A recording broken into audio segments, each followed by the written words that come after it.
Bonsoir à vous, fidèles téléspectateurs de DK News Africa. Merci de votre fidélité et de votre confiance. Vous qui nous suivez en temps réel dans la RDC, l'Afrique et la diaspora. Votre soutien nous permet d'informer avec rigueur et responsabilité. Restez avec nous jusqu'à la fin de ce reportage. Aimez la vidéo, abonnez-vous à la chaîne et activez la cloche pour recevoir nos prochaines analyses. Le récent message diffusé par les Wazalendo affirmant leur détermination à aller jusqu'au bout, leur visibilité sur route Buruinia-Luwinja et un mouvement en direction de Bukavu et Goma. Ils revendiquent avoir bloqué l'ennemi et appellent à la libération par la guerre, tandis que des voix internationales, Dunia Zima, remercient leur action. Ces déclarations sont à lire dans le contexte militaire et politique actuel. Les Wazalendo se présentent comme des forces d'autodéfense populaire alliées fonctionnellement au FARDC face à des groupes armés et à des ingérences étrangères perçues.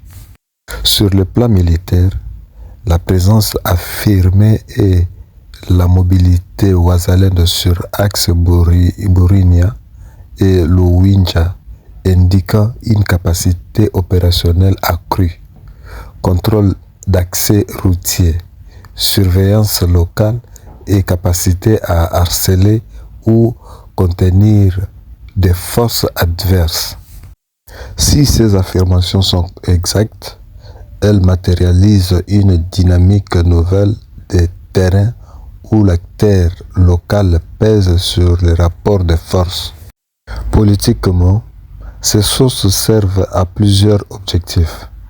Renforcer la légitimité nationale des mouvements et de résistance, stimuler le moral local et national et exercer la pression sur l'adversaire et sur les instances diplomatiques. L'énoncé rendez-vous Bukavu et Goma est un message symbolique puissant. Il vise à galvaniser les troupes et à envoyer un signal d'espoir aux populations pourtant lourdement éprouvées. Toute avancée militaire porte un coût humain. L'appel à la libération par la guerre soulève des questions essentielles. Protection des civils. Les combats autour d'axes stratégiques provoquent déplacements, pertes civiles, interruption de services, santé ou alimentation. Les populations de Bukavu, Goma et des localités traversées risquent de payer le prix le plus lourd. Droits et responsabilités. Même dans une logique de résistance, le respect du droit international humanitaire doit prévaloir. Distinction combattants et civils. Proportionnalité. Interdiction des exécutions. Retour sur le plan juridique. L'action de groupes armés doivent être coordonnées et encadrées afin d'éviter les dérives, pillages, violations de droits. L'État reste l'acteur légitime pour la sécurité. Toute action parallèle doit être soumise à un contrôle civil et judiciaire. Les messages de Wazalendo jouent sur la symbolique nationale. Il s'agit d'un récit de libération qui parle au cœur. Cette rhétorique produit trois effets. 1. Mobilisation. Elle rassemble des volontés locales autour d'un but commun. 2. Dissuasion. Elle peut fragiliser la détermination adverse en créant une impression de force ascendance. 3. Risque de radicalisation.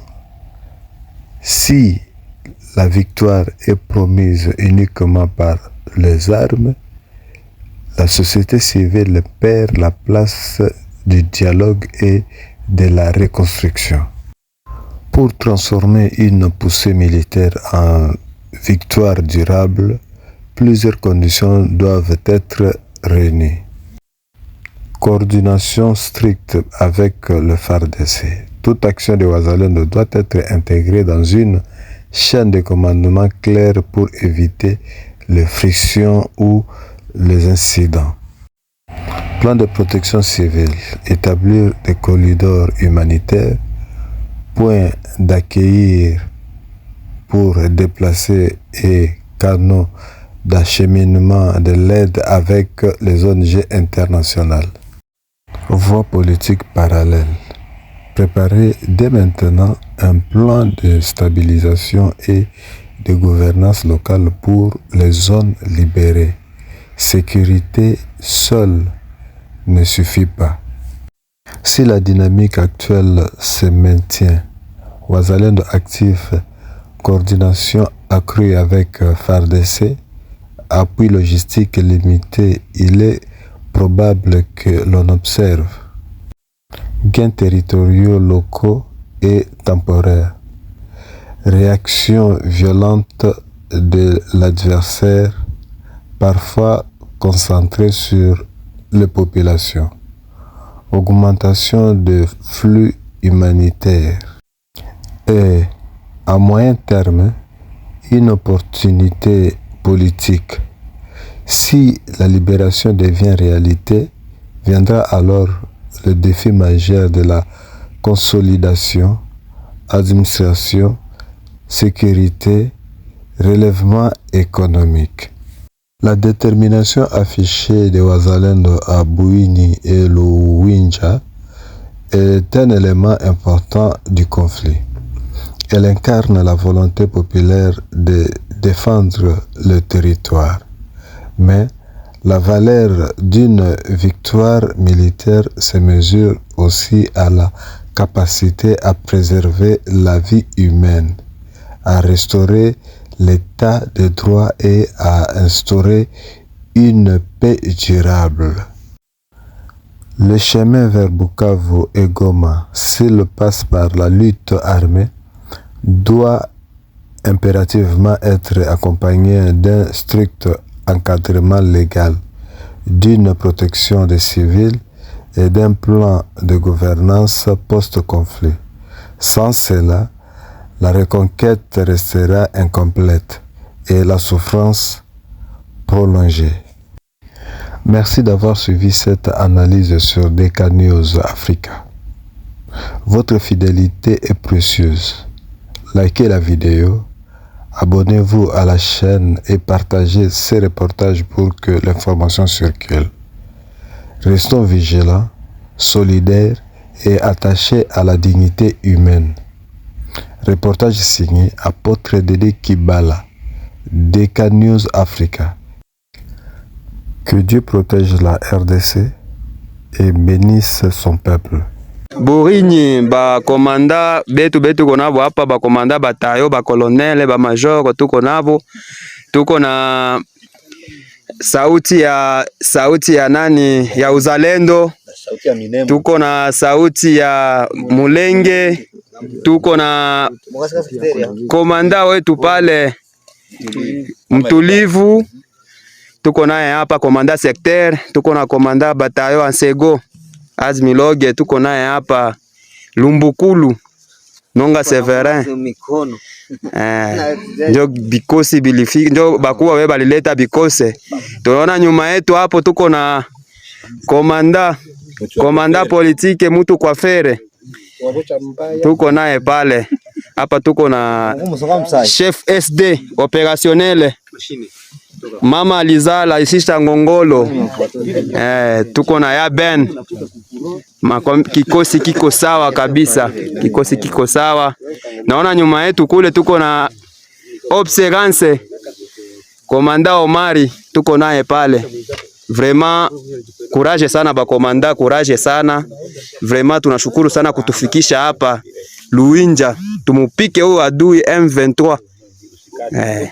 Na adui mulima yake njo ile kule pungupu inaharibisha.